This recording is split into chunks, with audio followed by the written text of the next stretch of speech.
In this week's Training Focus, I want to talk about victimology. So if I ask you what victimology is, what would you tell me? Say it out loud. In your car or wherever you're at, just say it out loud. What is victimology? That's right. It's the study of a victim.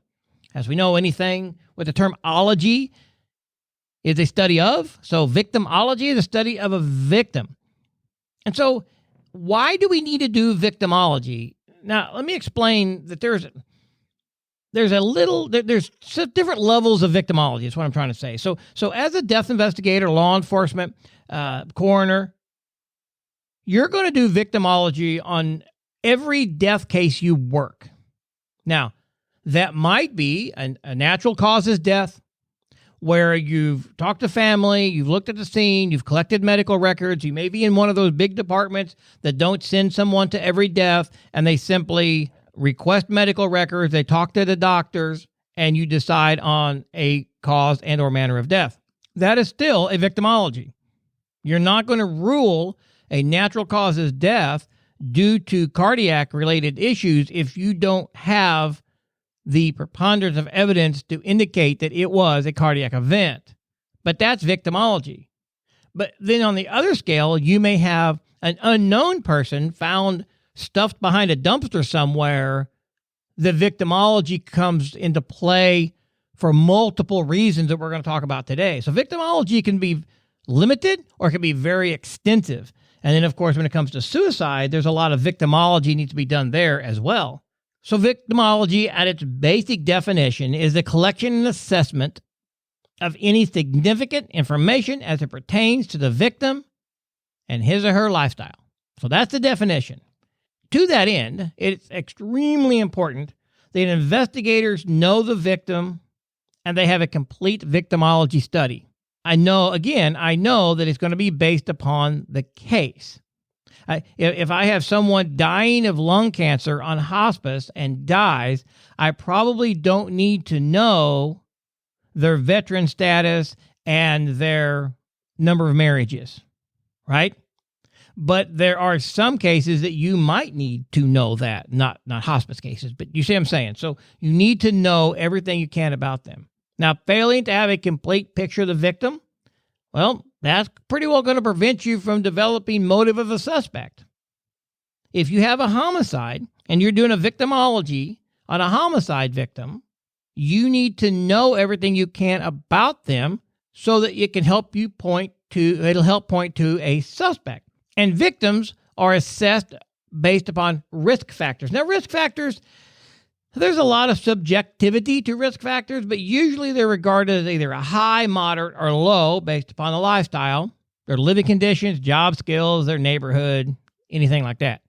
So a little Presbyterian lady that works as a librarian in town in a small community of about 5,000 that's in the library, the grocery store, or home, has never been married, never had children, probably has a very low risk factor based upon lifestyle and living conditions. However, someone that is in a gang, someone that is a prostitute, they can have a much higher risk factor because of their lifestyle and what they're involved in and or where they live. So basically, the information needs to include all of this stuff: personality, employment, education, friends, habits and hobbies, marital status, relationships, dating history, sexuality, the reputation they have in the community. Do they have a criminal history?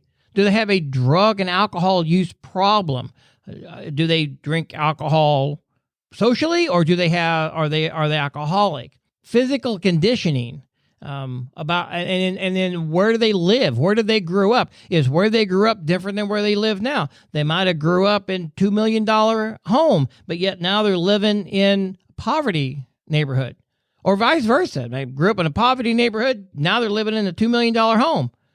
Could that have played into what has ultimately caused or led to their death? You need to find out in detail who the victim was and what was going on at the time of their death. Now, it's a little different than our last 72 hours. So in every death case, we want to know what the last 72 hours of the person's life entailed. What was their last 72 hours? Were they sick? Had they fallen? What was the last 72 hours? Now, that doesn't automatically lead us to a cause of death, but as we're looking at some things in their life or in the way they died, the last 72 hours can give us some information. That is somewhat of victimology. But we need to find out in detail who they were at the time of their death. Again, little Presbyterian woman working as a librarian, or is this a prostitute who is a sister of a rival gang member of that neighborhood, right? That helps you determine some things. Where do you get this information? Well, the best sources are going to be friends and family, of course. Although, remember, friends and family sometimes will lie. Sometimes they lie on purpose. Sometimes they just don't know the facts. You think friends and family know you the best. In reality, friends and family don't always know you the best. You maybe acquaintances know you better than your best friend in some cases. Certainly family. There's a lot of family members that don't know, even the husbands and wives or brothers and sisters. They don't know every little thing. You know, I have a pretty good relationship with my brother, but I don't know every little detail of his life. He could be involved in some obscure thing that I would be shocked to find out. Well, I certainly wouldn't think so, but that happens. So you can't guarantee that I know every single thing about my brother. Right? So friends and family are great information, but not just that. Let me take a side note here for a moment. If you're working at suicide, never, never, never take the information from one person as to past attempts, ideations. Do they think the person died by suicide or not? What caused it? Never take that information from one person because, number one, they might be lying to you because it might be a stage scene and or they want to make you think it's a suicide.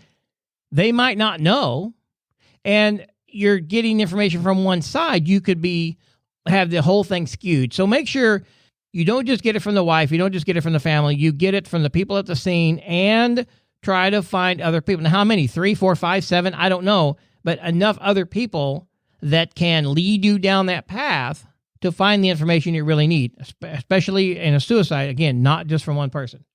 So anyway, source of information, friends, family, employers, their coworkers and their bosses, neighbors, people who live in their community, people who they go to church with, people who they're in the Lions Club or the Elks Lodge or the Masons, some type of an organization that they're in. Your goal is to get to know the victim even better than they know themselves in some ways. You say, well, why is all that? Well, again, you're trying to determine who they were and what was going on in their life at the time they died. And that may indicate if it's a homicide, suicide, accident. But also it could possibly lead you to a cause.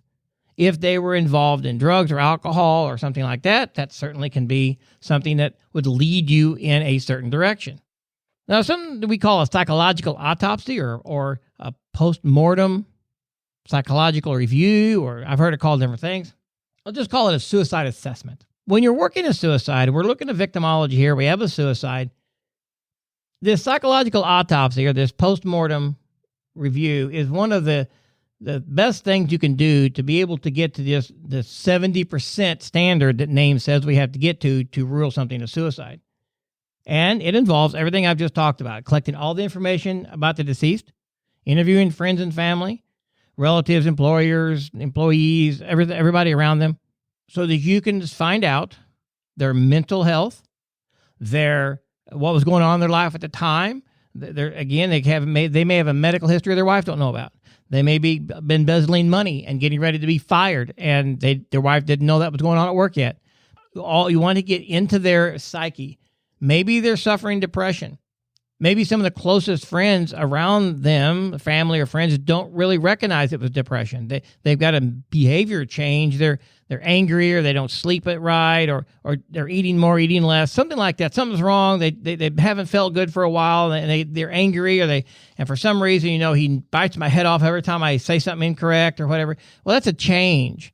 Well, then when you talk to other people, they talk about depression. They talk about things that's going on in this person's life, and it kind of leads you down this checklist of what are some questions I need to ask if we're going to get to this suicide.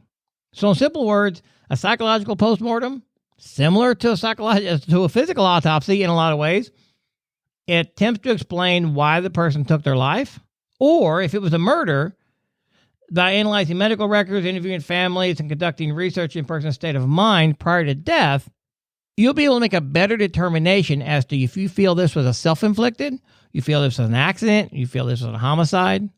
And if you have someone that is found like behind the dumpster that is unknown, but time you get them identified, and then you start doing a victimology on them, a study on them, not only the last 72 hours, not only the last few weeks, maybe you find out that they just moved to your area 5 years ago, and before that they lived in another town, and they testified at a murder trial against somebody, and then they moved to your town under a different name, or maybe the same name. But by studying who they are and their life, then you're finding these things out.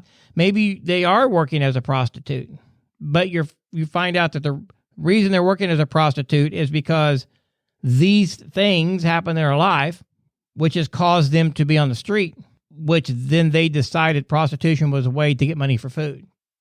Why are they on the street? Maybe that leads you to a suicide, a homicide, a suspect, something like that. So victimology is critical. Again, just as simple as their medical history or as extensive as the last 20 years of their life. It can be tedious. It can be time-consuming, depending on the case. But if it needs to be tedious and it needs to be time-consuming, then it needs to be done, obviously, because the case is that big and that important. So find some books on victimology, find some courses, some lectures on victimology, get to understand it better. Obviously, there's a lot of more to it. I've hit the basis, but there's ways to do it and ways to gather information. And I just encourage you to learn more and more about victimology and start implementing that even in small cases. So start learning how to get some information in small cases you might not feel are necessarily that important to do a big background check. Do something small so that when you do have something that's bigger, you've already kind of got your wheels turning so that you can then continue down that path on a bigger case. Victimology is important. Get to know it. It'll change the way you investigate. Are you wanting to further your education in death investigation, or maybe you're looking to enter the field? The Death Investigation Academy is where you need to start. With accredited training, both online and in classroom, you're sure to find the courses and education you are looking for. The Death Investigation Academy is nationally recognized and is a proven leader in education for the medical legal death investigation industry as well as law enforcement. Check out the Academy today by clicking over to deathinvestigation.training. Again, that's www.deathinvestigation.training.